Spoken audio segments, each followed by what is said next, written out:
Un point de vue d'élu maintenant, en pré-conclusion de nos travaux, celui de Jacqueline Cuneau-Stalder, qui est notaire et gestionnaire de patrimoine de profession et qui, en termes de mandats électifs, exerce le mandat de conseillère départementale déléguée du Doubs en charge du logement et de l'habitat. Elle préside également l'USH de Franche-Comté. Elle est membre du bureau national de l'ADIL et présidente de l'ADIL du Doubs. Et vous allez, madame, si vous le voulez bien, nous dire si vous êtes favorable au développement des OFS et du bail réel solidaire. Madame la présidente, c'est à vous. Merci beaucoup. La question est bien posée. C'est vrai qu'un certain nombre de choses ont été évoquées, détaillées, très bien précisées. Moi, je suis ravie de la qualité de toutes ces interventions. Je voudrais remercier évidemment Charles et puis président Philippe Alpi et tous les administrateurs, vous tous, toute l'équipe qui avait porté ce beau sujet jusqu'à Besançon, parce que c'est vrai que très souvent, vu la qualité des intervenants, on a parfois l'obligation de traverser la France. On le fait volontiers, mais on est encore... j'allais dire, bien plus satisfait, bien plus content quand on est chez nous, donc, et on est ravis de vous accueillir. Alors, je crois, j'attends, j'espère que nous trouverons la bonne formule avec une gouvernance qui convient pour la création de notre office foncier solidaire. Pourquoi? Parce que nous avons une population qui est en souffrance, nous avons au niveau du département des secteurs très variés, puisque nous avons des zones tendues. Alors, pas autant, je ne sais pas si on peut s'en réjouir, mais que la Haute-Savoie, mais en tout cas, on a à Morteau ou à Pontarlier du prix du neuf à autour de 3 000, 3 500 € du mètre carré.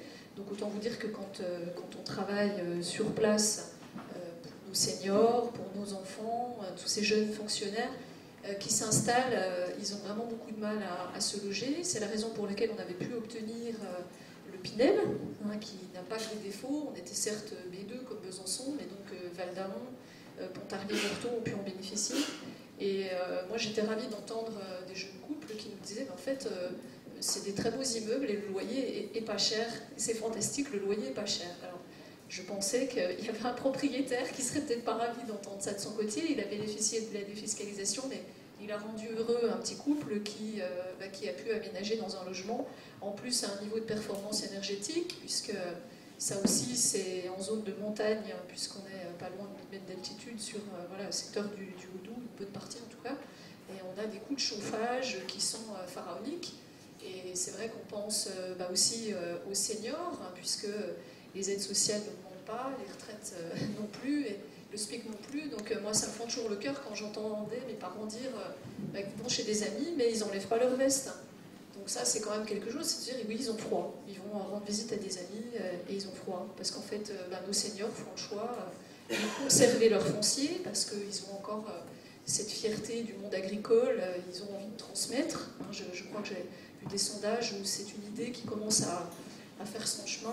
On pense aujourd'hui à peut-être autrement, à rentrer dans un établissement spécialisé et à ne pas avoir à demander aux enfants de payer à notre place. Donc ça sous-entend parfois d'avoir à arbitrer, d'avoir à céder son bien de son vivant plutôt. Il y a une partie anticipation successorale qui est importante.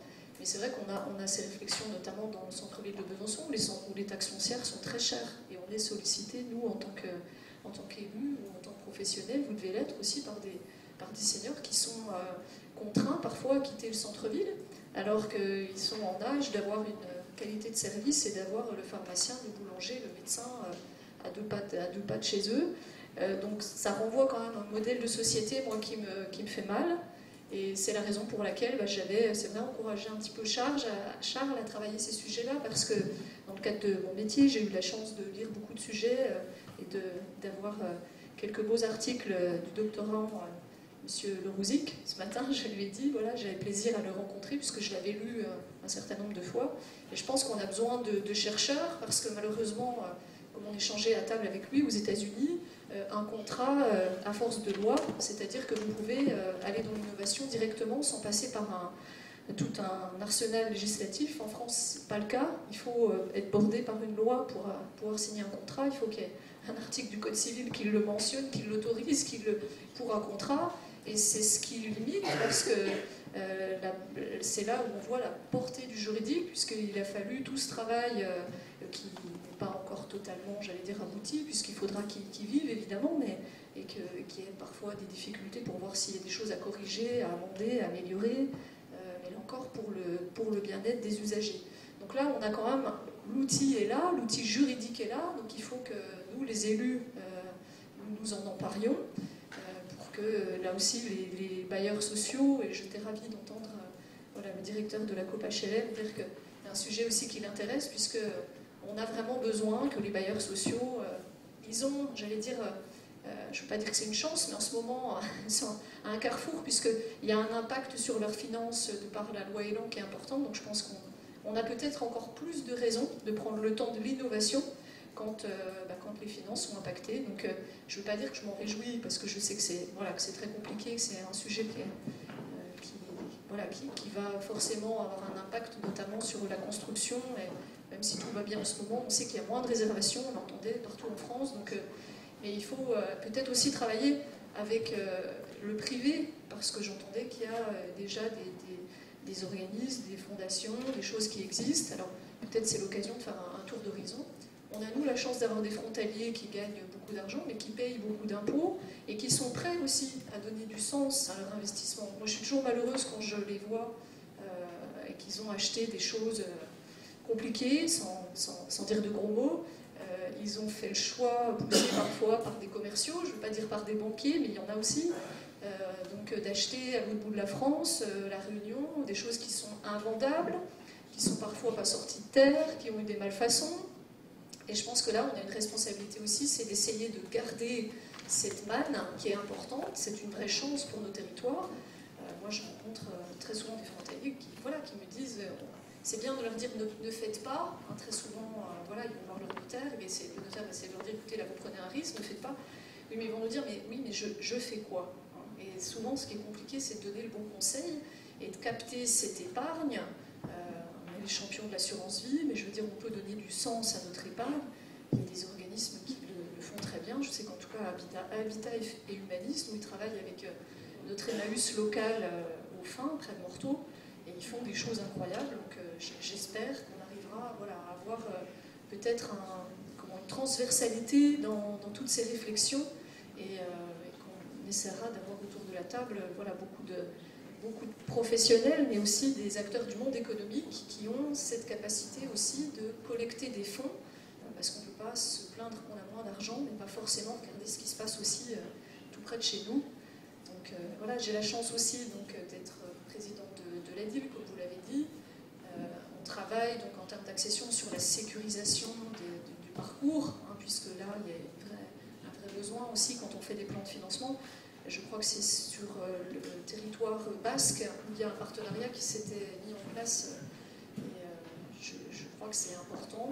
On a une présence sur les territoires, un petit peu partout sur le département. Il y a, je ne vais pas vous dire une ADIL par département, on n'a pas tout à fait le bon compte, mais en tout cas, il y a un nombre important, ce qui permet d'avoir une plus-value. On a un contact, de proximité. C'est aussi des mots qui nous sont chers, parce que défendre nos territoires ruraux de la meilleure des manières et aller au plus proche des habitants, c'en est une. On travaille avec un guichet unique puisqu'on a un espace info-énergie et ça nous permet aussi de travailler sur tous ces sujets. J'évoquais le coût du chauffage, puisque là aussi il y a des gens qui sont propriétaires, mais on sait que s'ils n'entretiennent pas leur parc, ils n'auront plus la capacité de vendre ce pavillon à un prix correct pour pouvoir justement, le jour où ils le souhaitent, acquérir en centre-ville. Donc c'est aussi une difficulté.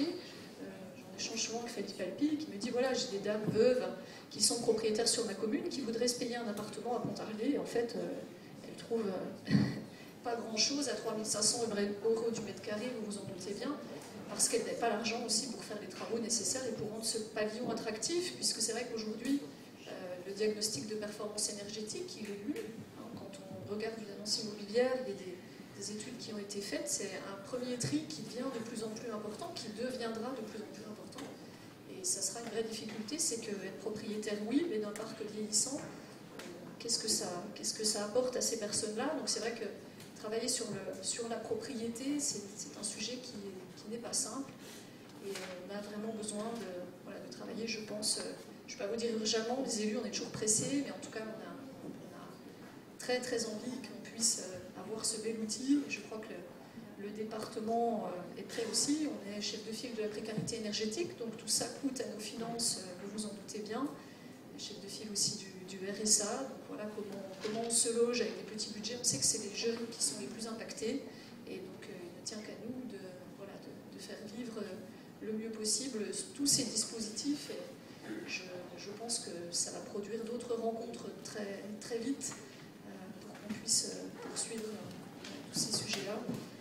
Et je voulais remercier la directrice de l'USH et la directrice de la DIL, Anne Schwendorfer et Soledad Rocha, qui m'ont donné de la documentation. On a réfléchi aussi. Donc, vous voyez, cette belle journée a produit beaucoup de choses. Donc, je suis sûre que vous allez rentrer aussi, pour ceux qui ne connaissaient pas l'outil, avec beaucoup d'envie de réfléchir.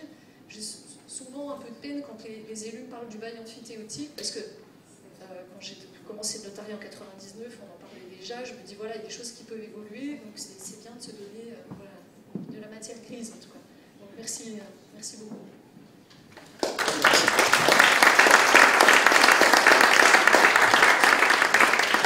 Et merci à vous, Madame la Présidente, Madame la conseillère départementale, Jacqueline Cuno-Stalder, d'avoir été avec nous tout au long de cette journée et pour cette pré-conclusion. La parole pour